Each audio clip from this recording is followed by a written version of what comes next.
5ই June মহামান্য high court থেকে যে 2018 সালের যে পরিপত্রটি ছিল সেটিকে অবৈধ ঘোষণা করে একটি রায় দেওয়া হয়, সেটির আজকে আবার শুনানি রয়েছে। আমরা আমাদের জায়গা থেকে মনে করছি যদি সেই 5ই জুনের যে রায়টি সেটিকে আবার স্থগিত করা হয় এবং 18-র যে পরিপত্র সেটিতে ফিরে যাওয়া হয়, তাহলে প্রথমে আমরা আমাদের জায়গা থেকে প্রাথমিকভাবে অবশ্যই মহামান্য হাইকোর্টকে স্বাগত জানাবো। কিন্তু আমাদের এখানে কিছু গুরুত্বপূর্ণ বিষয় রয়েছে যেগুলো আমাদের মাথায় রাখতে হবে। প্রথমত, এই যে রায়টি, এটির পূর্ণাঙ্গ রায় কিন্তু আরো অনেক দিন পরে বা বেশ কিছুদিন পরে প্রকাশিত হবে। সেই পূর্ণাঙ্গ রায় গিয়ে এটি আবার 2018 সালের যে পরিপত্রটি সেটি অবৈধ ঘোষণা হতে পারে। অর্থাৎ আমরা এটি এখনো নিশ্চিত হতে পারছি না যে আজকের এই শুনানির মাধ্যমেই 2018 সালের পরিপত্র বহাল হবে। দ্বিতীয় যে জায়গাটি, আমরা যে এক দফা দাবি নিয়ে আমাদের আন্দোলনটি করছি সেখানে শুধুমাত্র প্রথম এবং দ্বিতীয় শ্রেণীর বিষয়টি নয়, সেখানে তৃতীয় শ্রেণী, চতুর্থ শ্রেণী অর্থাৎ বাংলাদেশের সকল গ্রেডে যারা চাকরি করছে বা চাকরি করবে আমরা তাদের সবার কথা বলছি। তাহলে এই যে 18 সালের পরিপত্রটি, এখানে শুধুমাত্র প্রথম এবং দ্বিতীয় শ্রেণী রয়েছে। অর্থাৎ আমাদের যে এক দফা দাবি তার আংশিক একটি প্রতিফলন মাত্র আমরা এখানে দেখতে পাই। তৃতীয় যে জায়গাটি, সে জায়গাটি হচ্ছে এই যে আমাদের যে 18 সালের পরিপত্র, এই পরিপত্রে আপনারা যদি লক্ষ্য করেন কোনো কোটা নেই, কিন্তু সংবিধান অনুযায়ী যে বিষয়টি সেটি হচ্ছে যারা অনগ্রসর জাতিগোষ্ঠী তাদের জন্য কিন্তু একটু সুযোগ রাখার কথা বলা হয়েছে। এখন আপনারা যদি লক্ষ্য করেন আমাদের বাংলাদেশে যারা ক্ষুদ্র নৃগোষ্ঠী কিংবা যারা প্রতিবন্ধী রয়েছে তাদেরকে কিন্তু আমরা এখনো অনগ্রসরের কাতারে মনে করি।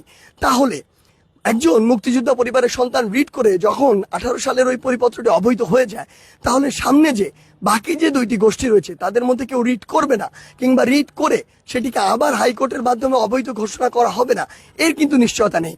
অর্থাৎ সেই যে গ্রাউন্ডটি, সেই গ্রাউন্ডটি কিন্তু এখনো থেকে যাচ্ছে। সো আমরা যদি এই তিনটি জায়গা থেকে লক্ষ্য করি, তাহলে আমরা মনে করি যে হাইকোর্টের এই যে একটি রায় কিংবা এই যে পরিপত্র যে খেলা, এটি আসলে আমাদের পূর্ণাঙ্গ কোনো মেসেজ দেয় না, বরং আমরা বিশ্বাস করি যে নির্বাহী বিভাগের কাছে থেকে একটি গুরুত্বপূর্ণ নির্বাহী আদেশ কিংবা পরিপত্র আমাদের এই যে সমস্যাটি, এই সমস্যাটির একটি স্থায়ী সমাধান দিতে পারে। সুতরাং এই আজকের রায়ের পরিপ্রেক্ষিতে আমরা যে কোনো রায়কে আমরা স্বাগত জানাই, কিন্তু আজকে এই রায়ের পরিপ্রেক্ষিতে আমরা আপনাদেরকে কিছু নির্দেশনা দিচ্ছি।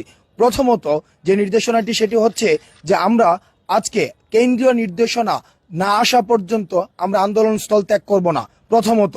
দ্বিতীয়ত যে বিষয়টি, অতি উৎসাহী হয়ে আনন্দ মিছিল বের করা সহ অতি উৎসাহিত হয়ে মাঠ ত্যাগ করার মতো কোনো কর্মসূচির কোনো পরিকল্পনা কেন্দ্রীয় কর্তৃপক্ষ নেই। আমরা যারা বৈষম্য বিরোধী ছাত্র আন্দোলনের ব্যানারে আমরা আন্দোলন করছি, আমরা যতক্ষণ না পর্যন্ত নির্বাহী বিভাগ থেকে একটি সুস্পষ্ট বক্তব্য, কমিশন গঠন বিষয়ে একটি সুস্পষ্ট বক্তব্য না আসছে, ততক্ষণ পর্যন্ত আমরা আন্দোলন ত্যাগ করছি না। কারণ এই আন্দোলনের একটি গুরুত্বপূর্ণ যে জায়গাটি ছিল আমাদের এক দফা দাবির, সেটি হচ্ছে আমাদের নির্বাহী বিভাগকে অ্যাড্রেস করে আন্দোলনটি করা হয়েছিল। সেই জায়গা থেকে বিচার বিভাগের রায়কে আমরা স্বাগত জানাই, কিন্তু এই বিষয়টি বাস্তবায়নের দায়িত্ব যেহেতু নির্বাহী বিভাগের রয়েছে, সুতরাং নির্বাহী বিভাগের সুস্পষ্ট বক্তব্য না আসা পর্যন্ত আন্দোলন স্থল কোনোভাবেই ত্যাগ করা যাবে না। তৃতীয়ত, যদি তৃতীয় কোনো পক্ষ বা তৃতীয় কোনো সুবিধাবাদী পক্ষ এই জায়গায় আদালতের রায়কে কাজে লাগিয়ে সুযোগ নিতে চায়, আন্দোলন স্থল ত্যাগ করতে চায়, আমরা তাদেরকে সুবিধাবাদী হিসেবে চিহ্নিত করতে চাই, এবং সেটি আমাদের কেন্দ্রীয় কোনো কর্তৃপক্ষের কোনো সিদ্ধান্ত নয়। সুতরাং কেন্দ্রীয় কোনো কর্তৃপক্ষ যতক্ষণ না পর্যন্ত আমাদের পরবর্তী কর্মসূচি বিষয়ক কোনো সিদ্ধান্ত দিচ্ছে, ততক্ষণ পর্যন্ত আমাদের ব্লকেট কর্মসূচি অব্যাহত থাকবে।